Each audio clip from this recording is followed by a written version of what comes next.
Hi, buddy! Welcome back to your favorite YouTube channel for learning and fun, the one and only Nature Kids. Today, we're gonna do lesson 6 in Health and Physical Education for grade 9 English medium. The topic for today's lesson is Let us play netball. So, without further ado, let's get started with the lesson. I'm sure you guys have played netball. Well, maybe you at least seen it at least. Anywho, netball was once mainly played by girls, but today both boys and girls play it, including in mixed teams. In earlier grades, you learn basic skills such as catching, holding, and throwing the ball. In this grade, you will focus on passing skills by practicing attacking, defending, and moving in the playground. Attacking. A netball game starts with a center pass. From the center pass to shooting, players pass the ball along teammates while avoiding opponents to score a goal. This is called attacking. Meanwhile, the opposing team tries to stop passes and prevent players from receiving the ball.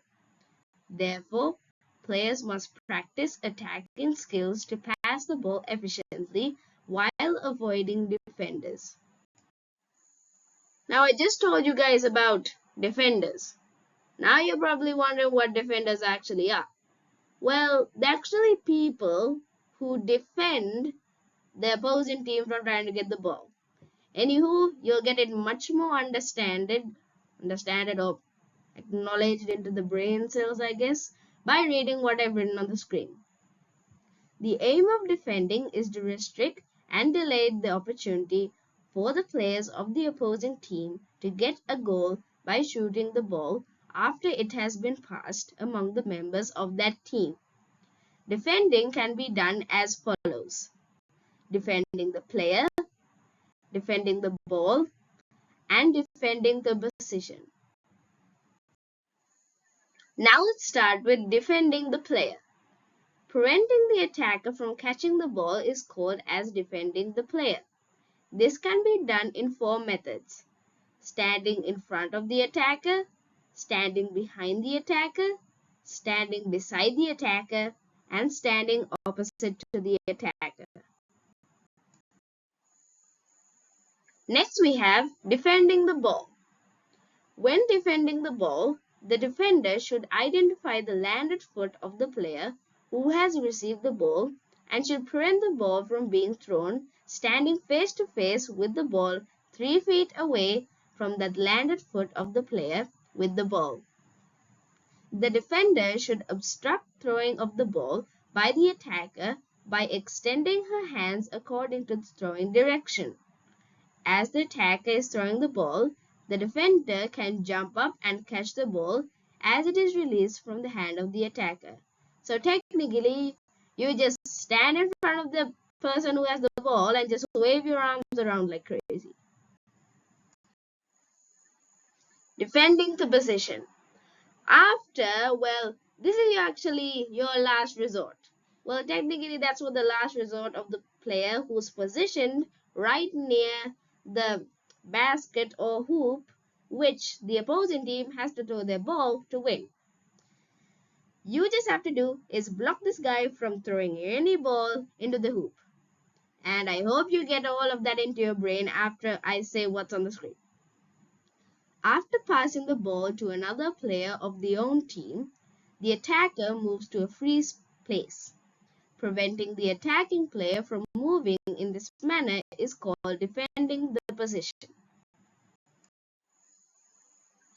Shooting the ball.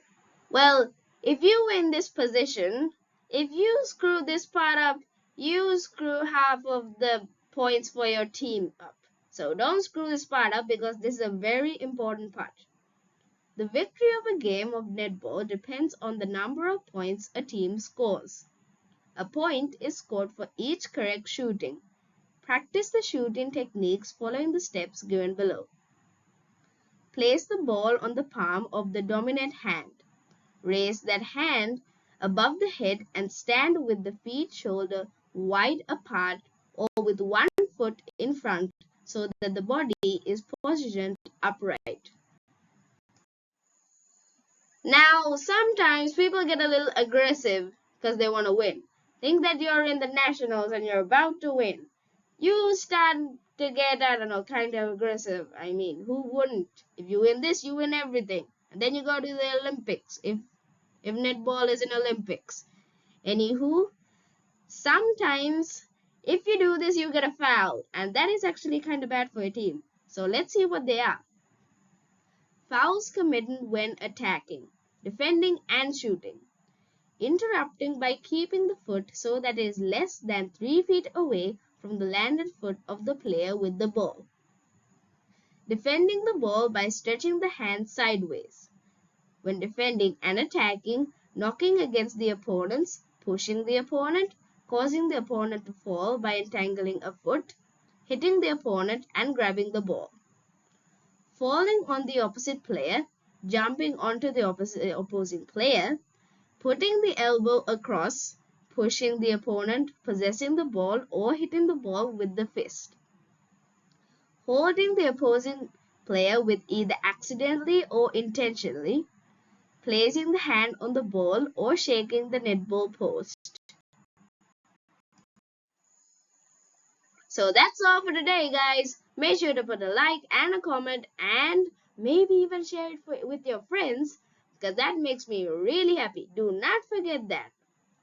Anywho, I hope you guys had fun getting your brain cells fried because mine are toast. I don't think they exist anymore. I think they're more of ashed out.